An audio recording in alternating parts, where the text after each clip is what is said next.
चालक महोदय जी, अभी किसी कार्यक्रम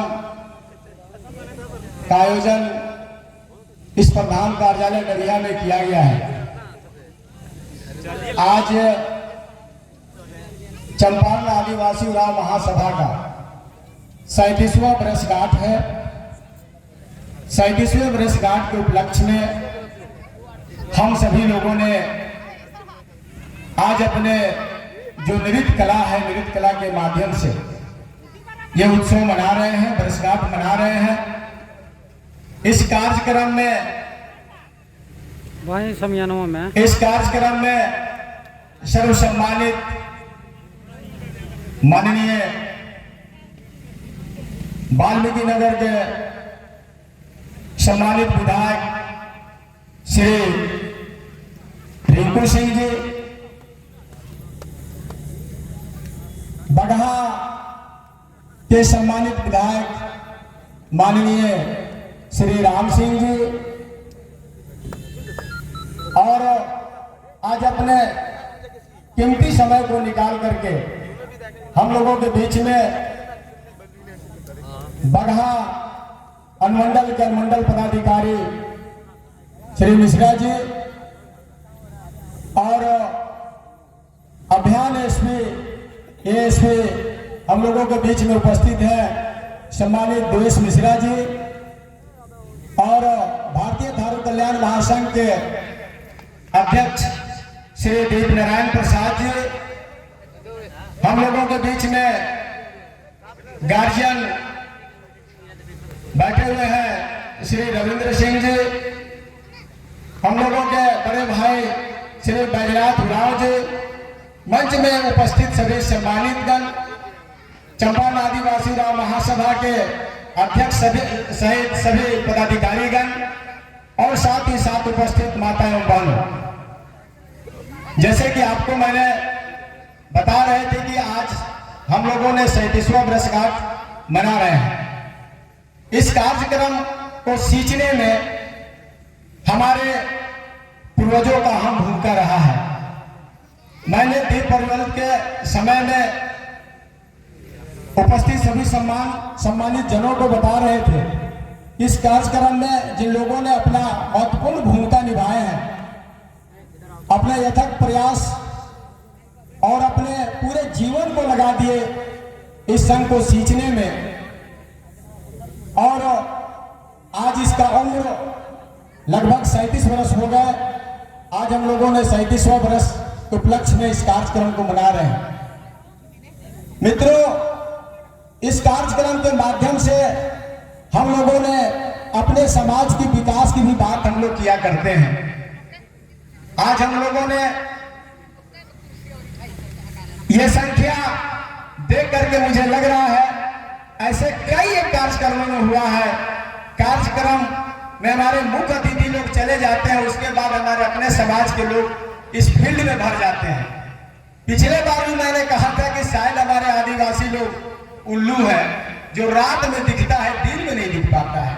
रात होता है तब हमारे समाज के लोग उपस्थित होते हैं।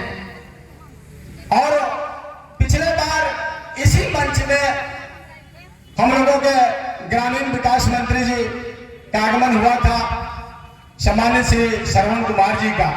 आने के बाद बोले कि राजेश जी, अभी संगठन को मजबूत करने की जरूरत है। उनके चले जाने के बाद कुछ सम्मानित माननीय विधायक जी लोग थे, देखे तो लगा कि भाई बताइए ना, उनके चले जाने के बाद ये कार्यक्रम रंगारंग हो गया। मैंने यहाँ पे ये टेलर ट्रैक्टर नहीं इस फील्ड में हट रहा था, ये स्थिति बनी हुई थी। खुशी है कि टोल के इलाके के भी कुछ लोग आ गए हैं। हमने बता रहे थे कि इसी कार्यक्रम के माध्यम से हम लोगों ने कुछ विकास की बातें भी कर लिया करते हैं। अभी हम लोगों के बीच में जिनके कलम से समाज का जो विकास होता है, समाज का जो विधि लिखा जाता है, आज इस 37वें वर्षगांठ में गवाह के रूप में उपस्थित है लोग। मैं तहे दिल से चंपारण आदिवासी उरांव महासभा की तरफ से मैं धन्यवाद देना चाहूंगा कि उनके कलमों से हमारे क्षेत्र का, हमारे समाज का विकास का काम होता है। कभी कभार इस तरह का अवसर प्रदान हुआ है कि हम लोगों के बीच में आज ऐसे अनुमंडल पदाधिकारी जी का आगमन हुआ है, ऐसे कभी कभी कभार मौका मिलता है। आज वो भी इस कार्यक्रम में शरीक होकर के गवाह के रूप में है।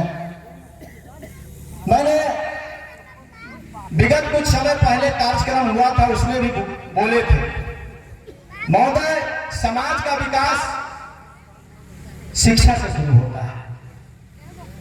आज जो शिक्षा की बदहाली है, इस पर मैंने माननीय महोदय जी का ध्यान आकृष्ट कराना चाहूंगा।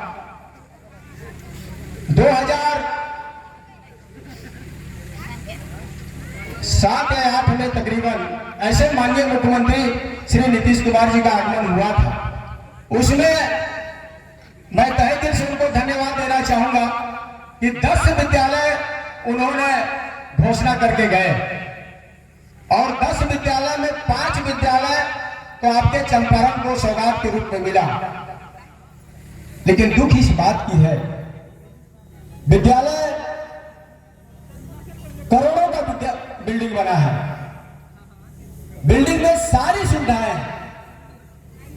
बीच बीच में माननीय विधायकगण भी जाकर के देख लिया करते हैं, लेकिन उसमें एक घोर कमी है, जिस कमी को हम लोगों ने बार बार कई कार्यक्रमों के माध्यम से रखते हैं, उठाते हैं। उसमें टीचरों की घोर कमी है। चाहे जितना सुंदर विद्यालय हो जाए, उसमें अगर शिक्षक नहीं रहे तो विद्यालय मैंने किस काम का, यह बड़ी दुखद बात है। हम तो पेड़ के नीचे भी अगर विद्यालय, अगर टीचर लोग पर्याप्त मात्रा में होंगे तो पेड़ के नीचे भी अपना शिक्षा दीक्षा कर सकते हैं। लेकिन इतनी बड़ी बिल्डिंग होने के बावजूद शिक्षकों की घोर कमी है, ये काफी दुखदायक है। इसलिए मैंने दोनों माननीय विधायक महोदय जी लोगों से और साथ ही साथ एसडीएम साहब से आग्रह करेंगे कि इस क्षेत्र के आदिवासियों की पीड़ा जो है, इस पीड़ा को जरूर आगे लिखने का काम करेंगे। और समय का अभाव है, बोलना तो मन में बहुत कुछ है, लेकिन बहुत ज्यादा समय लेना नहीं चाहेंगे। अभी अभी एक घटना घटी, मन में ये कसक था कि हम लोग कहां जाएंगे कहने के लिए। आज हम लोगों का गार्जियन कौन है? आज इन सम्मानित लोगों के बीच में यदि अपनी बात को नहीं रखे तो फिर कहां रखेंगे? विगत कुछ दिनों से जंगली बाघों के माध्यम से लगातार हमला हुआ, उसमें तकरीबन 9 से 10 जाने गई और अंत में जो जान गया रामनगर के इलाके में, अत्यंत ही पीड़ादायक है। बेटा और माता का एक ही साथ जान गया, जिसमें महोदय बाघ भी, उनके अंदर भी सोचन शक्ति नहीं है, और जो लोग निरीह है, पढ़े लिखे नहीं है, उनका भी उतना बुद्धि विवेक नहीं है। हो सकता है कि उनसे गलती हो सकता है। यदि उस परिदृश्य में अगर सरकार से कोई गलती हो जाए तो यह बहुत दुखद बात है। 125 लोगों के ऊपर बाय नेम एफआईआर हुआ और 1000 लोगों के ऊपर क्या बोलते हैं, अज्ञात केस हुआ है। ये बहुत ही पीड़ादायक है। बहुत लोगों का फोन आया, जवाब नहीं मिल रहा था हम लोगों को। कई लोगों ने तो कहा कि राजेश भैया, जब माननीय विधायक जी लोग आते हैं तो उनके खातिरदारी के लिए लोग आप लोग रहते हैं, जब सम्मानित किसी ऑफिसर लोग आते हैं तो उनके खातिरदारी के लिए आप लोग आगे आते हैं। और यहाँ तक हम लोगों को बात है, उस बात को आप लोग मजबूती से रखने नहीं देते हैं। और आज ये जो दशा हुआ है हम लोगों का, ये हम लोग कैसे इसको बयां करें? ये महोदय बहुत ही दुखद इसलिए मैं आग्रह करना चाहूंगा कि निरीह लोगों के साथ जो हुआ है इस पर विचार करने की जरूरत है। इस पर मैं हम लोगों के पास अभी तो हम लोगों के सम्मानित माननीय एसपी साहब तो नहीं है, लेकिन एसडीएम साहब बैठे हुए हैं, अभियान एसपी साहब बैठे हुए हैं, माननीय विधायक जी लोग बैठे हुए हैं। मैं करबद्ध प्रार्थना करना चाहूंगा यदि बन सके इस केस को खत्म करवाया जाए, नहीं तो फिर पता नहीं कि क्या होगा इसके आगे, ये हम लोग भी नहीं बता पाएंगे जिस तरह का फोड़ा आ रहा है हम लोगों के बीच में। तो इसलिए मैं चाहूंगा कि ये किसी भी तरह का ये रूप ना ले। मैं आग्रह पूर्वक कहना चाहूंगा कि ऐसे चीजों को जितना जल्द हो सके अपने स्तर से जांच पड़ताल करके इसको खत्म किया जाए। एसडीएम साहब को जाना है, मन में बहुत कुछ था कि अभी और बोले, लेकिन साहब को बहुत काम है, जाना है, इसीलिए समय बिना लिए मैंने अपने वक्तव्य को यही विराम देता हूं। धन्यवाद।